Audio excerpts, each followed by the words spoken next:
Notes from Greenelsh, number 162. Enjoy life. Lately, I've noticed that I've been burdened and stressed over a number of things. First, our family has been in transition, with our 2 daughters moving away. One has started her career, and the other is beginning college. Second, I empathize with some of the high school students I teach who have suffered some form of loss in the last year or have fallen behind academically.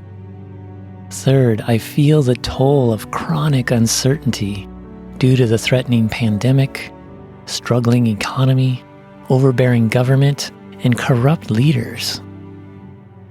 And lastly, I may even be pushed out of my job, which would mean probably starting a new career and moving out of state.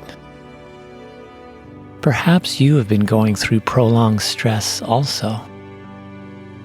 Once I identified this, I've been taking each concern to God, and He's helping relieve the pressure of present circumstances by teaching me to grow in my trust and relationship with Him. You can do the same. As much as we strive for our basic needs to be met, for security, for comfort, for freedom, for love, and for happiness, that's not where a fulfilling life is found. Life is not found in the abundance of things, in achievement, in wealth, in status, in health, or in the absence of trials and stress.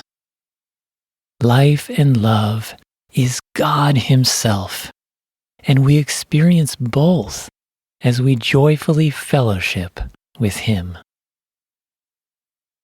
There are several ways of coping with stress, but the most enduring and complete approach is to take your troubles to God and leave them with Him.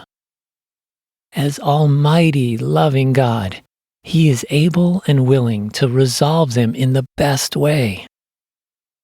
A prime example of this is Jesus, the Son of God who became a man to save the world. Throughout His earthly ministry, He continually relied on God the Father. Before He was unjustly betrayed, beaten, crucified, and forsaken, He sweat blood, pouring out His heart to God the Father in search of any way to bypass the unimaginable suffering He was to endure in becoming sin for us so that anyone who believes could be saved.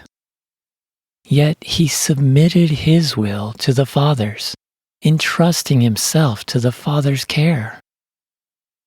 In turn, God not only saw Jesus through the most traumatic suffering anyone could experience, but He also resurrected and exalted Jesus to His rightful place. Casting your cares on God is not temporary escapism or a religious crutch or naive hope. Instead, it is powerful and effective. Here are 3 practical things you can do to prayerfully rely on God and thus enjoy His life. First, don't worry. Instead, depend on God to provide for, support, and love you. In fact, rejoice in God. Tell Him all that concerns you, and He promises to guard your heart and mind with His peace. Second, don't complain.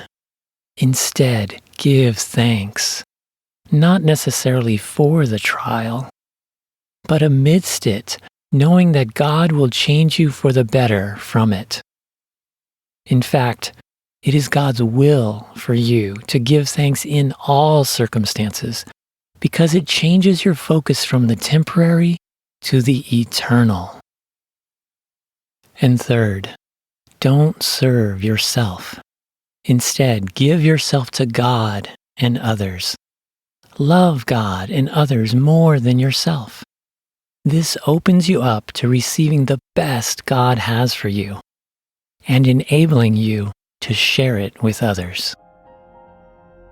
In this world, you will have trouble, but take heart that God has overcome and He will handle it. In fact, in many ways, He already has.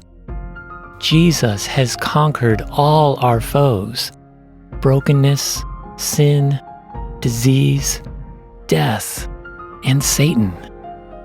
We just haven't seen that totally played out in our age.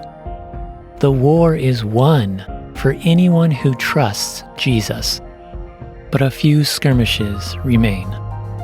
When Jesus returns to earth, He will consummate His kingdom, rewarding believers, judging unbelievers, and vanquishing evil.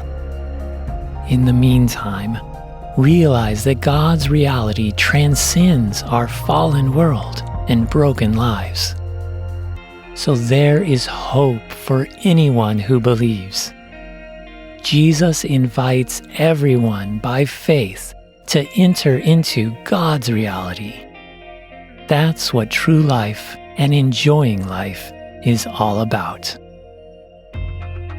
Note, God's Word, the Bible, is a mighty offensive and defensive weapon, a wise counsel, and a healing balm in the battles we face.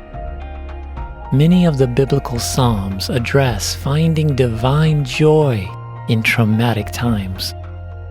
In particular, you may find Psalm 37 encouraging, as I have.